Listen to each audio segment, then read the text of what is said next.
Bonjour à tous. Le 26 janvier 2022, je vais sortir un nouveau livre qui s'intitule « Le réveil des consciences ». Ce livre a pour but de nous aider à comprendre l'époque dans laquelle nous vivons. En discutant avec des gens autour de moi, je me suis rendu compte que beaucoup de gens ne comprenaient pas trop ce qui se passait depuis 2 ans.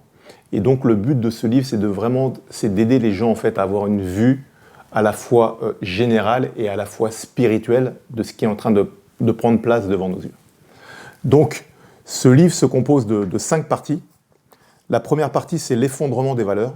J'explique comment l'effondrement de valeurs a emmené la société dans laquelle nous sommes. La deuxième partie, c'est l'influence de l'industrie, du divertissement et des médias.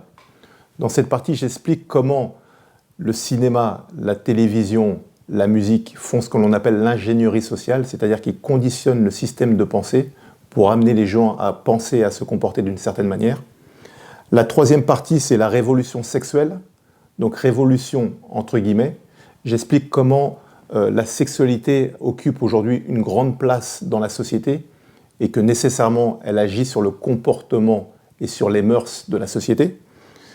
La quatrième partie, c'est la perte de souveraineté des États. Comment au fil des années, les États ont perdu leur souveraineté et bien que les chefs d'État soient toujours en place, on s'aperçoit que ce n'est plus vraiment eux qui contrôlent. La cinquième partie, c'est la spiritualité des puissants.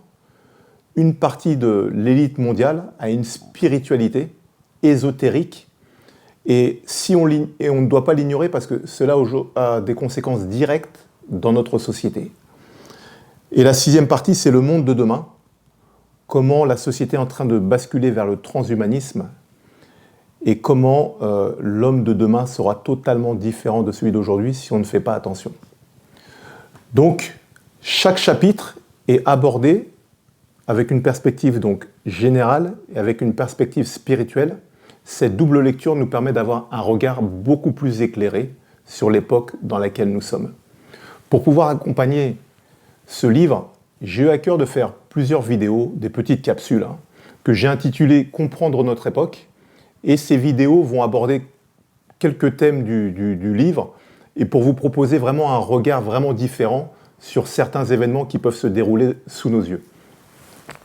Alors, j'aimerais qu'on commence cette première vidéo que j'ai intitulée « L'intelligence des temps ». Pourquoi je l'ai intitulée « L'intelligence des temps » ? Parce que c'est fondamental aujourd'hui d'avoir l'intelligence des temps, c'est-à-dire d'avoir le discernement et la compréhension de l'époque dans laquelle nous vivons. Et lorsqu'on va dans la Bible, dans le livre de 1 Chronique, au chapitre 12 et au verset 32, on s'aperçoit qu'il y a un verset qui est vraiment fondamental. Je vais le lire. Oui, donc juste pour remettre en place le contexte, au début du chapitre, la Bible commence à énumérer les différents soldats qui composaient l'armée de David.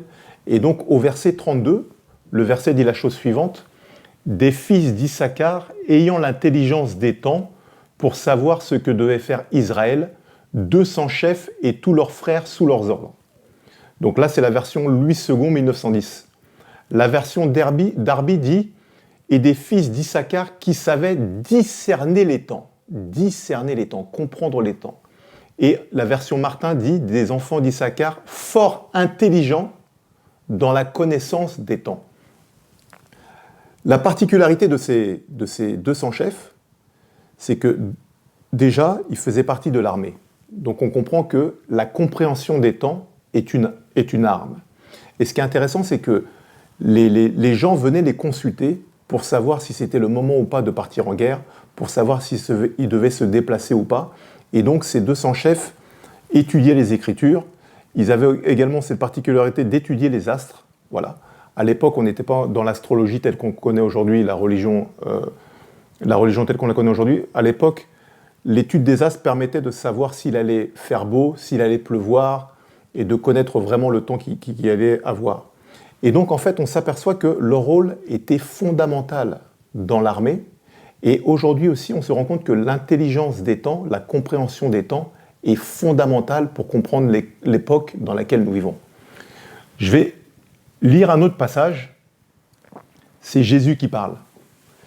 Et qui dit, donc c'est dans Matthieu chapitre 16, versets 1 à 3, Les pharisiens et les sadducéens abordèrent Jésus et pour l'éprouver, lui demandèrent de lui faire voir un signe venant du ciel.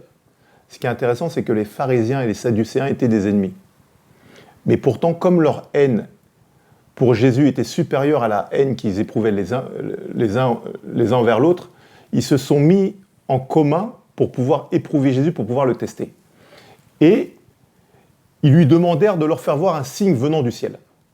Jésus leur répondit, « Le soir, vous dites, il fera beau, car le ciel est rouge. Et le matin, il y aura de l'orage aujourd'hui, car le ciel est d'un rouge sombre.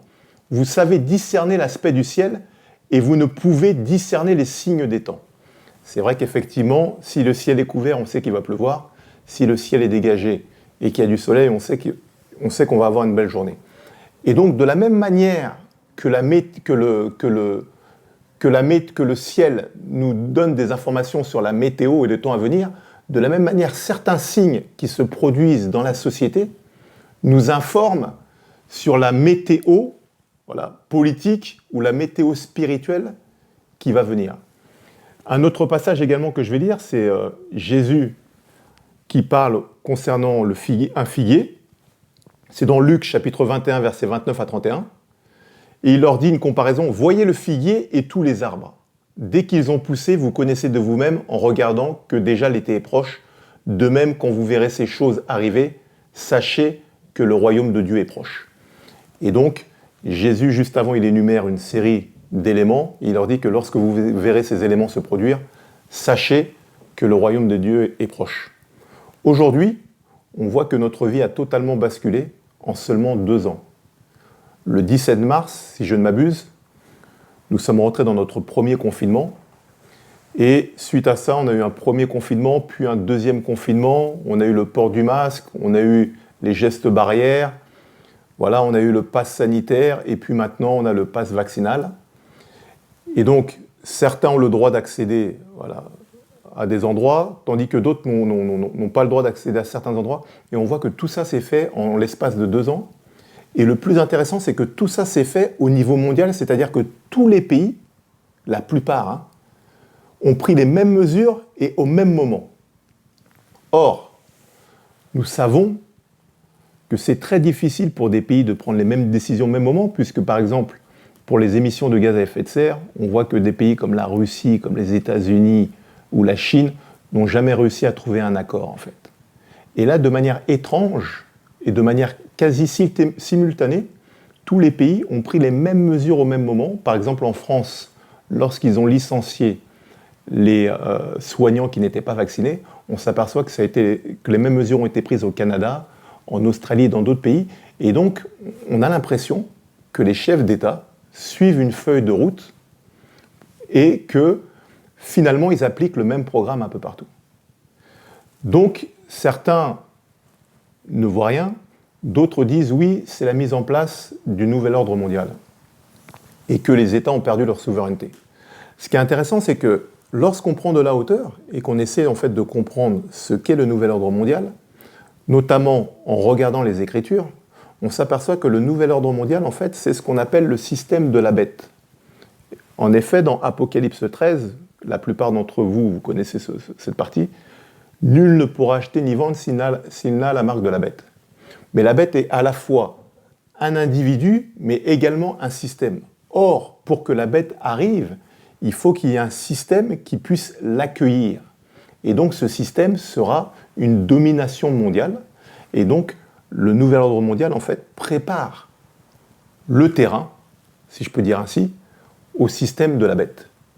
Il est donc aujourd'hui fondamental d'avoir du discernement, de comprendre les événements pour pouvoir savoir et deviner les prochaines étapes, en fait. Et donc, j'aimerais conclure cette courte partie en expliquant que beaucoup ne voient pas parce que leur intelligence est voilée. C'est pas moi qui le dis, c'est dans les Écritures. Lorsqu'on va dans 2 Corinthiens chapitre 4, verset 4, c'est écrit quoi ? Ils ne croient pas parce que Satan, le Dieu de ce monde, a aveuglé leur intelligence. Ce Dieu les empêche de voir la lumière. Et effectivement, plus nous sommes dans les ténèbres, plus notre intelligence est aveuglée et moins nous nous comprenons les événements qui sont devant nos yeux. Et donc, pour pouvoir les comprendre, il est intéressant, il est important, primordial, de pouvoir prendre de la hauteur, d'avoir vraiment un regard, une intelligence éclairée pour pouvoir vraiment discerner ce qui se passe devant nous. Et comment avoir ce discernement? Eh bien ça, on le voit dans Romains chapitre 12, verset 2, qui dit « Ne vous conformez pas aux habitudes de ce monde, mais laissez Dieu vous transformer et vous donner une intelligence nouvelle. Vous pourrez alors discerner ce que Dieu veut, ce qui est bien, ce qui lui est agréable et ce qui est parfait. » Ainsi, nous comprenons que pour comprendre les événements qui se déroulent devant nos yeux, il est nécessaire d'avoir une intelligence qui soit transformée par Dieu, une intelligence spirituelle, pour avoir une bonne perspective et pour avoir le discernement qui est juste. On le voit aussi dans le livre de Éphésiens, dans le chapitre 1, où c'est Paul qui dit « Je prie que Dieu vous donne un esprit de sagesse et d'intelligence et qu'il illumine les yeux de votre cœur. » Donc pour pouvoir comprendre l'époque dans laquelle nous vivons, il faut que notre intelligence soit transformée, il faut que nous puissions avoir la sagesse de Dieu et il faut que Dieu illumine les yeux de notre cœur pour avoir une perspective juste et éclairée de ce qui se passe devant nos yeux. Aujourd'hui, plus que jamais, je t'invite à développer cette intelligence spirituelle grâce à l'aide du Saint-Esprit, notamment en lisant la parole de Dieu et en priant. Voilà, c'est la fin de notre première petite vidéo. Je te donne rendez-vous pour la prochaine.